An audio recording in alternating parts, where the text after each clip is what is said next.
আমরা জানি এই ভারত উপমহাদেশের মধ্যে 200 বছর ইংরেজরা ব্রিটিশরা শাসন করেছিল। তখনকার সময় মানুষদের উপর তারা জুলুম নির্যাতন নিষ্পীষণ তারা চালিয়েছিল। সেই সময় ওলামায়ে কেরাম আজাদি আন্দোলনের ডাক দিয়েছিলেন ইংরেজদের বিরুদ্ধে যুদ্ধ জিহাদ করার জন্য। তারা গোটা ভারতবর্ষে তারা আহ্বান করেছিলেন এবং মানুষ ওলামায়ে কেরামের ডাকে সাড়া দিয়ে ইংরেজদের বিরুদ্ধে তারা যুদ্ধ এবং জিহাদ পরিচালনা করেছিলেন, যার কারণে ওলামায়ে কেরাম ইংরেজদের লক্ষ্যবস্তুতে পরিণত হয়েছিল। ইংরেজরা ওলামায়ে কেরামদেরকে কঠিনভাবে নির্যাতন চালিয়েছে, বহু আলেমকে তারা হত্যা করেছিল। যাই হোক, ওলামায়ে কেরাম সেই নির্যাতন এবং নিষ্পীষণের সামনে দাঁড়িয়েও স্বাধীনতার কথা বলে গেছেন, যুদ্ধের কথা বলে গেছেন এবং সর্বশেষ ইংরেজরা এই ভারত উপমহাদেশ থেকে লেজ গুলিয়ে পালাতে বাধ্য হয়েছে। মুহতারাম হাজরিন, যেহেতু এটা বিজয়ের মাস, সেই জন্য আজকে আমরা আলোচনা করব এই বাংলাদেশ সহ ভারত উপমহাদেশে বিজয়ের ক্ষেত্রে, স্বাধীনতার ক্ষেত্রে ওলামায়ে কেরামের কি অবদান ছিল সেই ইতিহাস নিয়ে আমরা সামান্য আলোচনা করব। পাশাপাশি একটা দেশ, একটা রাষ্ট্র বিজয় লাভ করার পর মুমিন মুসলমান হিসাবে আমাদের উপর কি করণীয়, কি কি কাজ আমাদের করতে হবে, এই বিষয়গুলো নিয়ে এই সপ্তাহে আমরা আলোচনা করব ইনশাআল্লাহ। ওমা তৌফিকি ইল্লা বিল্লাহ, আলাইহি তাওয়াক্কালতু ওয়া ইলাইহি উনীব। সম্মানিত হাজিরিন, 662 খ্রিস্টাব্দে আল্লাহর নবী সাল্লাল্লাহু আলাইহি ওয়াসাল্লাম মদিনার মধ্যে ইসলামী খেলাফত কায়েম করলেন। 662 খ্রিস্টাব্দে রাসূল পাক সাল্লাল্লাহু আলাইহি ওয়াসাল্লাম হিজরত করে মদিনায় আসার কিছু বছর পর রাসূল পাক সাল্লাল্লাহু আলাইহি ওয়াসাল্লাম মদিনার মধ্যে ইসলামী খেলাফত কায়েম করলেন। ইসলামী খেলাফত কায়েম হওয়ার 1 শতাব্দীর মধ্যেই ইসলাম এবং মুসলমানদের জয় জয়কার গোটা বিশ্বের মধ্যে হতে শুরু করলো। পৃথিবীর বিভিন্ন দেশ, বিভিন্ন রাষ্ট্র, বিভিন্ন ভূখণ্ড মুসলমানদের পরায়তলে আসতে শুরু করলো, বিজয় লাভ করতে শুরু করলো। এশিয়া, চীন, স্পেন সহ বিভিন্ন রাষ্ট্র মুসলমানদের বিজয় পতাকা উড়াতে শুরু করলো। মুসলমানরা ইসলামী খেলাফত, ইসলামী রাষ্ট্র ব্যবস্থা প্রচলিত হতে শুরু করলো। তারই ধারাবাহিকতায় এই ভারত উপমহাদেশের মধ্যে আমরা জানি বাংলাদেশ, পাকিস্তান এবং ভারত এই পুরোটা মিলে একটা খণ্ড ছিল, যেটাকে ভারত উপমহাদেশ বলা হয়। তো এই ভারত উপমহাদেশের মধ্যেও মুহাম্মদ বিন কাসেম রহিমাহুল্লাহ তাআলা তিনি অভিযান পরিচালনা করেছিলেন এবং এই ভারত উপমহাদেশের মধ্যেও তিনি ইসলাম এবং মুসলমানদের বিজয়ী পতাকা তিনি উড্ডীন করেছিলেন। সেই মুহাম্মদ বিন কাসেম রহিমাহুল্লাহ তাআলা আমাদের এই ভারতবর্ষের মধ্যে ইসলামের পতাকা উড্ডীন করার পর থেকে কোনো ইতিহাসবিদ লিখেছেন মুসলমানগণ এই বাংলাদেশ, ভারত, পাকিস্তানকে 750 বছর শাসন করেছিল। 600 বছর? 750 বছর। আবার কোনো ঐতিহাসিক লিখেছেন 800 বছর। যাই হোক, মুসলমানগণ ইসলামের বিজয়ে, ইসলামের শাসনে এই রাষ্ট্রগুলোকে প্রায় 800 বছর শাসন করেছিলেন। তখনকার সময় ভারতবর্ষের মধ্যে মানুষ সবচেয়ে বেশি শান্তিতে ছিলেন, সবচেয়ে বেশি ইনসাফ এবং শান্তির মধ্যে ছিলেন তারা তখনকার সময়। ভারতবর্ষের মুসলমান, কোনো দিকে কোনো মানুষের প্রতি জুলুম করা হতো না, কারো জমিন অন্যায়ভাবে গ্রাস করা হতো না, কারো প্রতি কারো হক মেরে খাওয়া হতো না। মুসলমানরা তখন এই ভারত উপমহাদেশের মধ্যে ইনসাফ কায়েম করেছিলেন, ইনসাফের রাষ্ট্র কায়েম করেছিলেন। কিন্তু মুসলমানদের পিছনে সবসময় শত্রু লেগে থাকে কিনা? ইহুদি, নাসারা আর মুশরিক যারা আছে তারা সবসময় মুসলমানদের বিরুদ্ধে লেগে থাকে। মুহতারাম হাজরিন, মুসলমান যখন এই ভারত উপমহাদেশ বিজয় লাভ করলেন, এর কিছুকাল পরেই 800 বছর যখন প্রায় অতিক্রান্ত হবে, এর আগেই ইংরেজরা, ব্রিটিশরা চিন্তা করলো মুসলমানদের হাত থেকে এই শাসন ক্ষমতা কিভাবে দখল করা যায়। বিভিন্নভাবে তারা কলা কৌশল করতে লাগলো, বিভিন্ন ফন্দি তারা আটতে লাগলো, চক্রান্ত করতে লাগলো মুসলমানদের হাত থেকে এই ভারত উপমহাদেশের ক্ষমতা আর শাসনভার কিভাবে দখল করা যায়।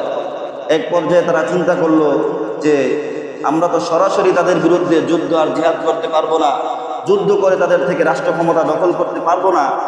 এখন আমাদের কি করতে হবে? তখন তারা একটা কৌশল অবলম্বন করলো যে আমরা প্রথমেই ব্যবসায়িক স্রোতে ব্যবসা বাণিজ্য করার জন্য এই ভারত উপমহাদেশে আমরা আগমন করব। যেই বুদ্ধি সেই কাজ। ইংরেজরা, ব্রিটিশরা এই ভারত উপমহাদেশের মধ্যে সর্বপ্রথম ব্যবসা বাণিজ্য করার নিয়তে, ব্যবসা বাণিজ্য করার জন্য তারা ইস্ট ইন্ডিয়া কোম্পানির নামে একটা ব্যবসায়ী প্রতিষ্ঠান খুললেন এবং এই প্রতিষ্ঠান খুলে এই ভারত উপমহাদেশের মধ্যে তারা কয়েক বছরের মধ্যেই নিজেদের আর্থিক অবস্থানকে তারা প্রতিষ্ঠা করে ফেললেন এই ভারত উপমহাদেশের মধ্যে। ইতিহাসগুলো আমরা একটু মনোযোগ সহকারে শুনবো, তাহলে বিষয়গুলো আমরা বুঝতে পারবো যে মুসলমানদের হাত থেকে ইসলামী রাষ্ট্রগুলো কিভাবে ছুটে গিয়েছিল এবং তার পুনরুদ্ধারে ওলামায়ে কেরাম কি ভূমিকা রেখেছেন, সেই বিষয়গুলো আমরা ইতিহাস থেকে জানতে পারবো ইনশাআল্লাহ। এই জন্য একটু মনোযোগ সহকারে ইতিহাসটা আমরা শুনবো ইনশাআল্লাহ। মুহতারাম হাজরিন, বলতেছিলাম ইংরেজরা এই ভারত উপমহাদেশের মধ্যে তারা ব্যবসা বাণিজ্য করার নিয়ত করে ব্যবসার কথা বলে সর্বপ্রথম এই ভারত উপমহাদেশের মধ্যে তারা আগমন করে এবং ব্যবসা বাণিজ্য করতে করতে করতে করতে এক পর্যায়ে এই ভারত উপমহাদেশের মধ্যে তারা তাদের আর্থিক অবস্থানকে মজবুত করে নেয়, প্রতিষ্ঠা করে নেয়। এক পর্যায়ে তাদের দৃষ্টি পড়ে এই ভারত উপমহাদেশের রাজনীতির মধ্যে। তারা চিন্তা করলো যে এবার মুসলমানদের মধ্য থেকে মুসলমানদের রাষ্ট্রকে দখল করতে হবে, এই ভারত উপমহাদেশের শাসন ক্ষমতা আমাদের দখল করতে হবে। এই চিন্তা করে তারা মুসলমানদের তখনকার সময়ে যে নবাব সিরাজউদ্দৌলার নাম শুনে থাকবো আমরা, সেই নবাব সিরাজউদ্দৌলার সাথে তখনকার সময়ে যারা গাদ্দার আর মুনাফিক ছিল, মীর জাফর, মীর সাদেকদের মতো যারা মুনাফিক ছিল এই উপমহাদেশের মধ্যে, তারা ইংরেজদের সাথে আঘাত করে মুসলমানদের সাথে আর ইংরেজদের সাথে একটা যুদ্ধ বাঁধিয়ে দেয়। সেই যুদ্ধের মধ্যে সিরাজউদ্দৌলাকে খুব কঠিনভাবে পরাজিত করে এবং ইংরেজরা এই ভারতবর্ষে, যে ভারতবর্ষের মধ্যে 800 বছর, কোনো বর্ণনা অনুযায়ী 750 বছর মুসলমানরা প্রতিষ্ঠা কায়েম করেছিল, ইনসাফ কায়েম করেছিল, মুসলমানরা রাষ্ট্র ক্ষমতা পরিচালনা করেছিল, সেই মুসলমানদের 800 বছরের ক্ষমতাকে ইংরেজরা চলে বলে কৌশলে মুসলিম কিছু গাদ্দার আর মুনাফিকদের কারণে মুসলমানদের এই প্রতিষ্ঠানগুলো, মুসলমানদের এই রাষ্ট্রগুলোকে ইংরেজরা দখল করে নিয়ে যায়।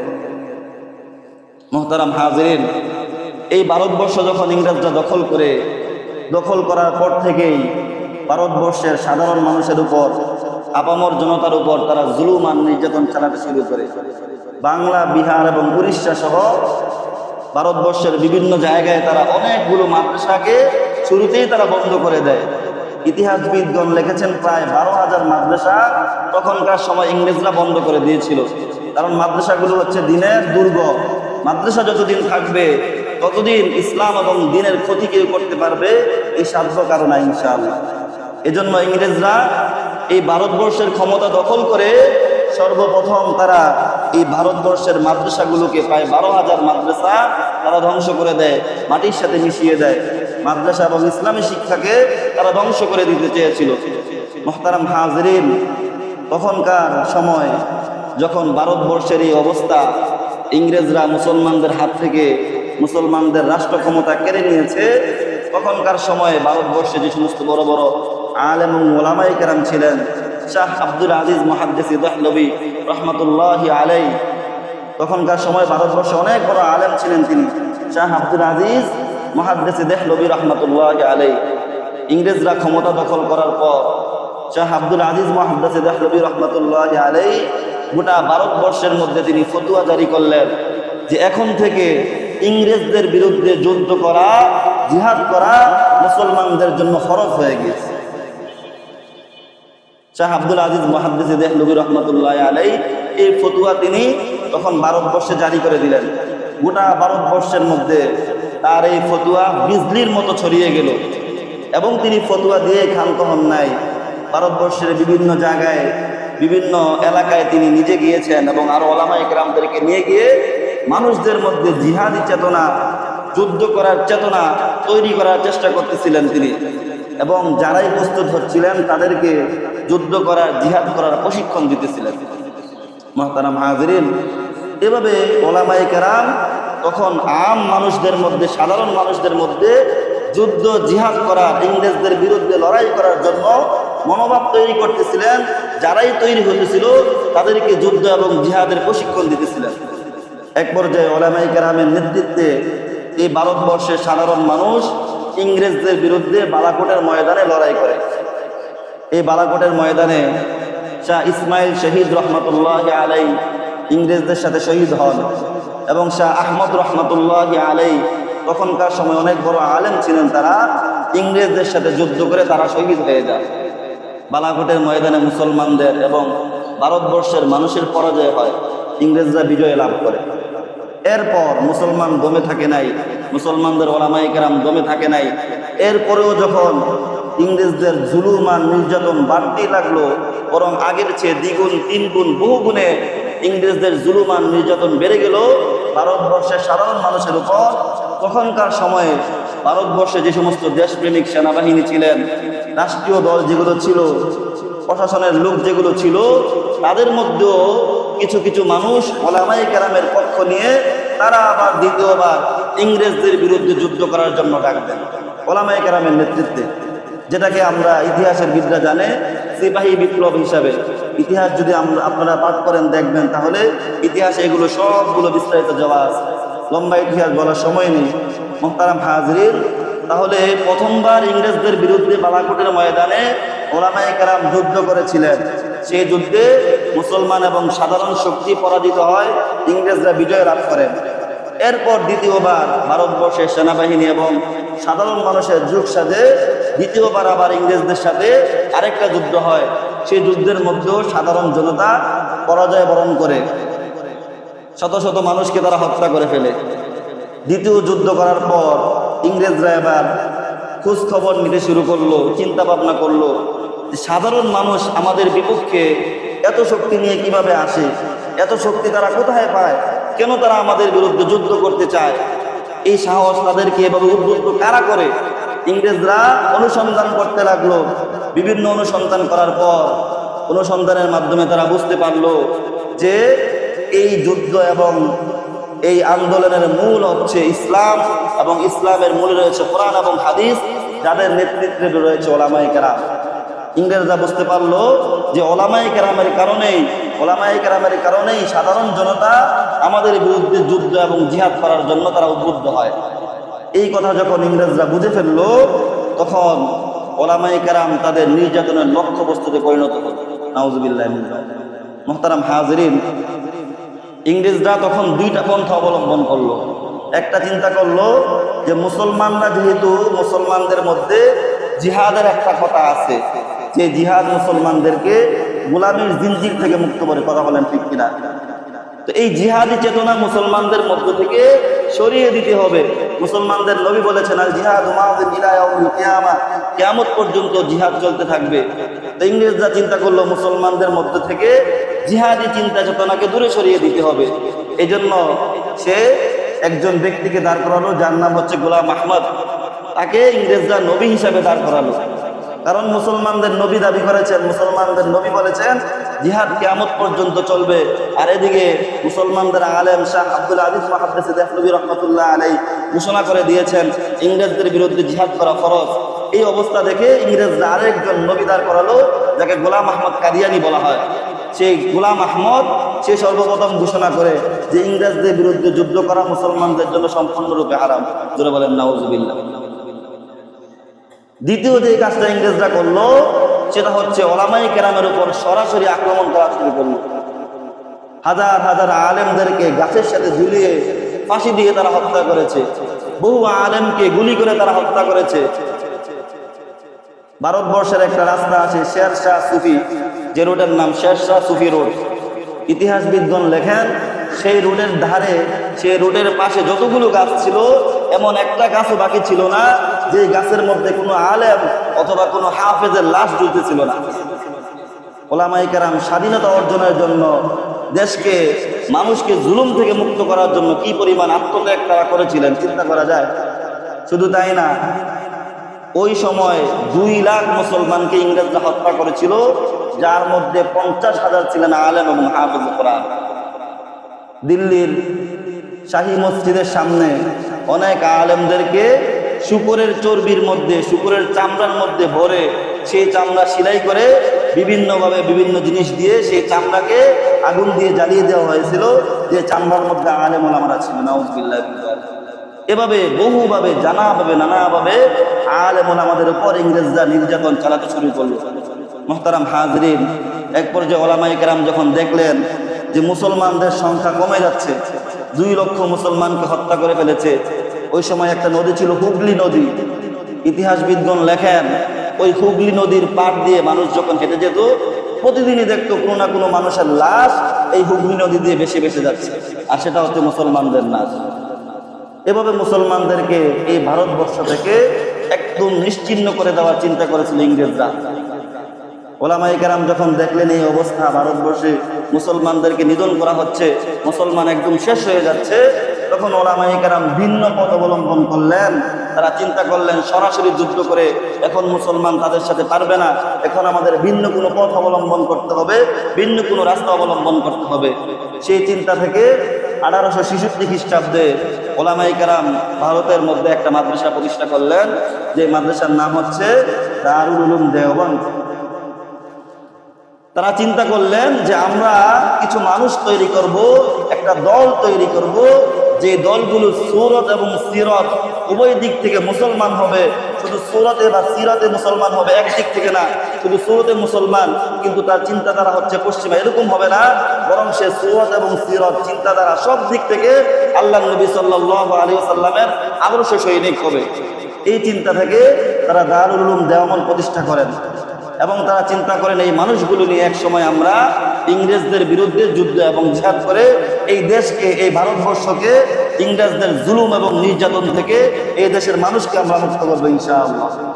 সেই চিন্তা থেকে ওলামায়ে কেরাম দারুল উলুম দেওবন্দ নামক প্রতিষ্ঠানকে 1866 খ্রিস্টাব্দে প্রতিষ্ঠা করেন।